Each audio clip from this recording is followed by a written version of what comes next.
Bonjour tout le monde, c'est Monsieur 2X. Donc dans cette vidéo, nous allons effectuer quelques exercices sur les suites géométriques.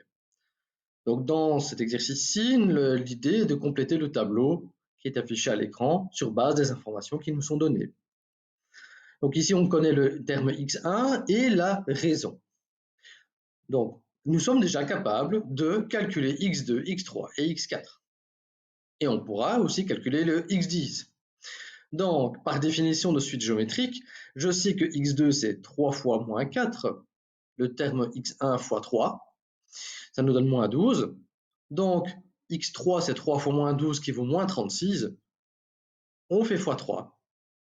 Et maintenant pour calculer x10, eh bien on va calculer la forme explicite. Alors, on n'est pas obligé, on pourrait utiliser la formule qui permet de calculer n'importe quel terme connaissant n'importe quel autre terme et la raison, mais ici je décide de le faire de cette façon-là. Donc on va avoir besoin de x0, mais je sais que x0 c'est le premier terme divisé par 3. Donc lorsqu'on avance dans la suite ici, on nous dit on multiplie, mais ici moi ce que je veux c'est reculer dans les positions et donc on va diviser. Donc, la forme explicite d'une suite géométrique, de cette suite géométrique, c'est l'expression qui est affichée à l'écran. Et donc maintenant, je vais calculer x10, je vais remplacer donc le n par 10, et ça me donne la valeur affichée à l'écran. Alors,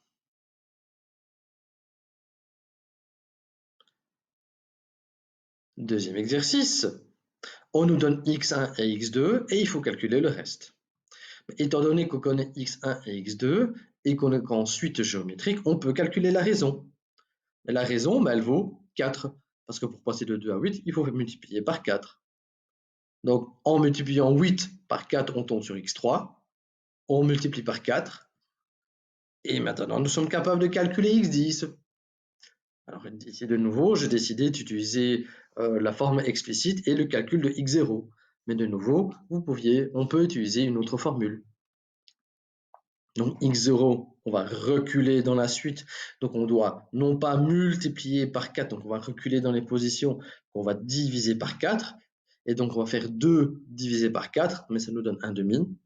Ce qui nous donne comme forme explicite l'expression affichée à l'écran. Donc remarquez bien que c'est t0, donc le x0, pardon, fois la raison exposant n. Et donc le x10, c'est donc 1/2 fois 4 exposant 10. Et ça vous donne 524 288. Alors ne vous tracassez pas d'avoir des grosses valeurs. Rappelez-vous qu'on est en suite géométrique et que donc on est dans un cadre multiplicatif. Et que donc en général on tombe rapidement sur des petits nombres ou sur des grands nombres. Donc ne vous en faites pas. Donc ici on vous donne x1 et x4. Alors première étape, on ne connaît pas la raison, on va la calculer.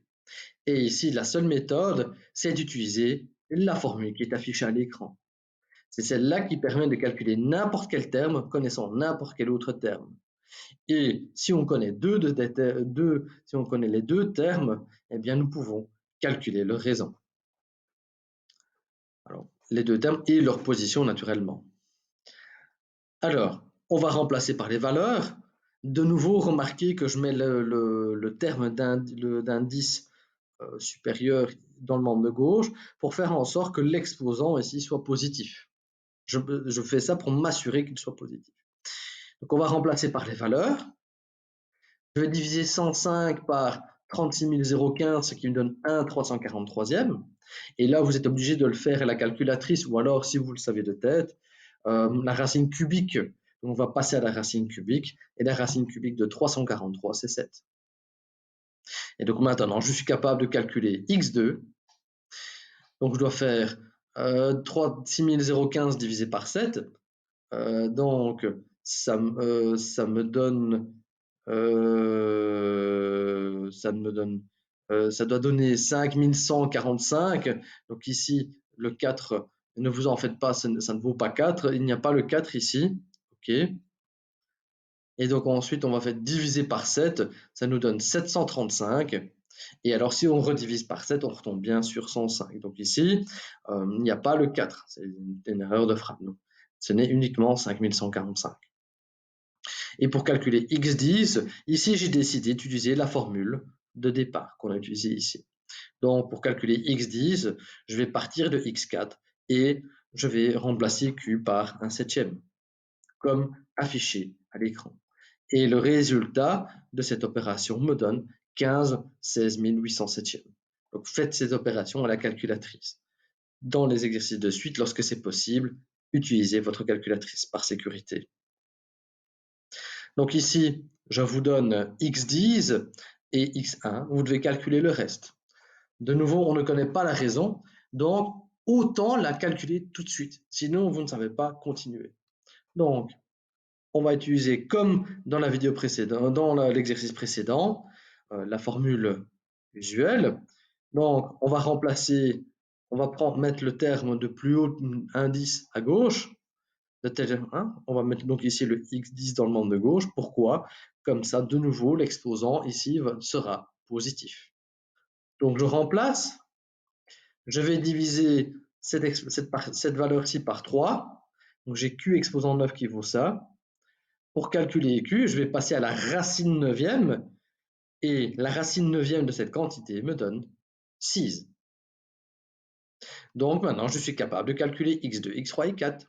x2, c'est 3 fois 6, fois 6, fois 6. Alors, exercice classique.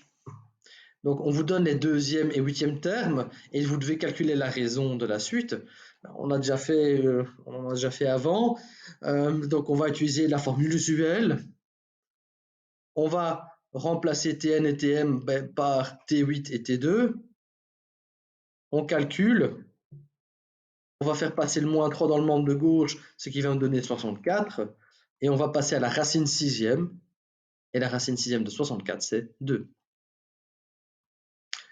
De nouveau, exercice classique. Donc, on va vous demander de calculer le cinquième terme en connaissant le dixième terme. Donc, de nouveau, la formule usuelle. On remplace. Donc là, on veut calculer T5. Ce qu'on veut calculer va se mettre dans le membre de gauche. Donc, T5, c'est T10 fois Q exposant 5 moins 10. Donc, T10, c'est 3645.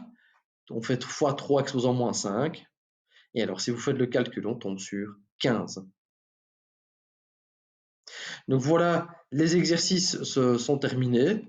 J'espère qu'ils ont permis de comprendre comment utiliser des formules, aussi bien forme explicite que forme de récurrence, et comment reconnaître une suite géométrique.